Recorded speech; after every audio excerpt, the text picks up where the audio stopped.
Evening all, Chief Prepper here. I want to talk hopefully really quick. This is a prime example to my life today of why you need to have uh, room on a credit card or cash or both. Um, my little Jack Russell, who is right here, she stays close to me, has been having violent sneezing attacks. Um, don't know what's causing it yet. For about 2 weeks, maybe 2.5. We thought maybe she got into some rat poison. She did not, apparently. Today, as I'm wrapping up stuff, pulled my bike out, washed it. I had already done my chores for the day. I'd just taken my boots off when she started sneezing. She started bleeding from her nose. I've had dogs since I was about 9, and never seen a dog sneeze so hard they started bleeding through the nose. It wasn't just it's like a nosebleed for a human being where you get smacked in the nose and you're bleeding. She had blood all over her snout, on her paws, on the floor. So I put my boots back on, ran around for like 3 minutes with my head cut off, because I keep certain vehicles plugged in. I took the van, so I had to go unplug it, come back in the house, scoop up wallet, keys, and all that shit. And take a portion of a Gatorade. Run out the door. As I get to the end of the street, I'm connecting my phone to my car, or my van, actually, and call my wife and tell her what's up. Told her I keep her updated. And it takes me, almost 25 minutes to get to the vet's office.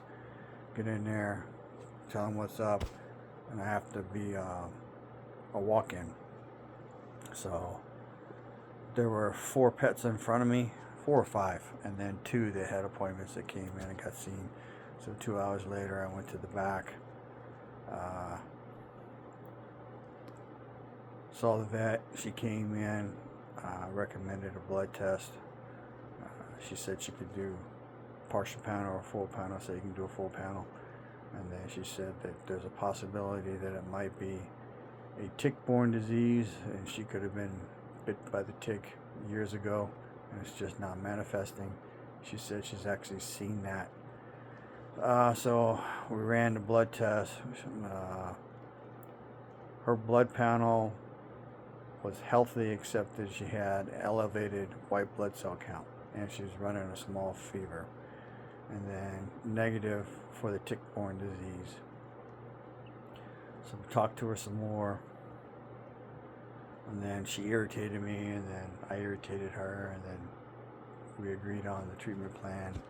And then when she came back in, I talked to her some more, and talked her through stuff that I need to know, because there is a chance it's a fungal infection, and if it's fungal, the antibiotics won't work on it. So right now the plan is, if there's no improvement by Friday or Saturday, as long as she doesn't have another major bleeding episode, come back Monday.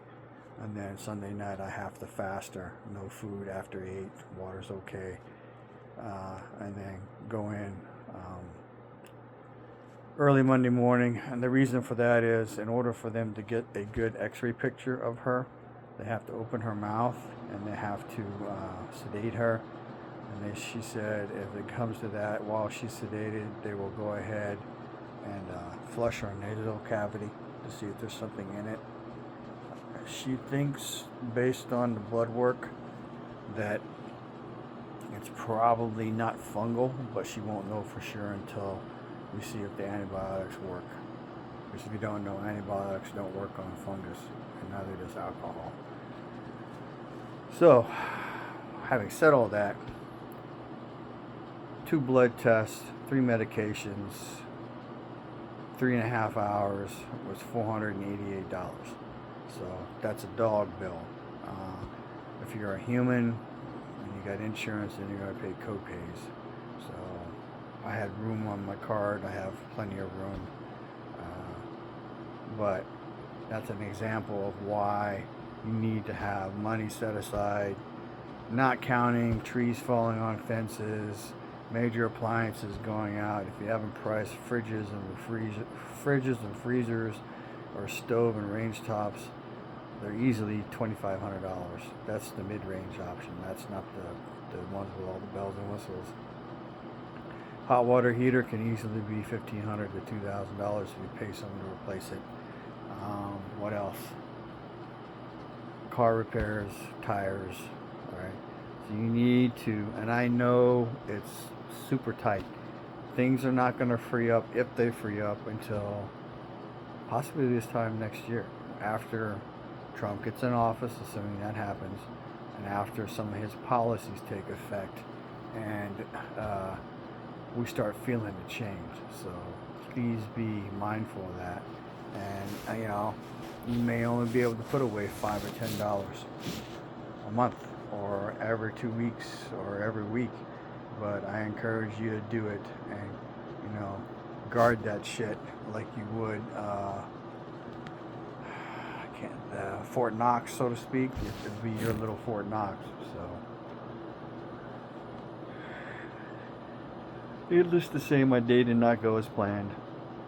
I did get the second coat of the baseboards done, so tomorrow morning my plan is to caulk, and I have to give her medicine twice a day now. 2 antibiotics and 1 type of new eye drops for each eye to help, because when we left the vet office she was still snotting, mildly bloody snot. So she did take a swab of the bloody mucus, put it under a microscope. She didn't say she saw anything. So just do your best you can. I have a wife who has parents up in Washington State, and one of them is old, or they're both old, but they're 10 years younger than my father, and my father's 89, so they're in their maybe 70 something. So got an ant on my screen. Having said that, I know that I need to be able to pay for at least 1 ticket up to Washington State, and for my wife to have pocket money when she's up there. So it is what it is. Emergencies in life are going to happen, so make appropriate plans and decisions. Information is knowledge and power. Live a little, prep a lot. Share a lot. Chief Prepper out.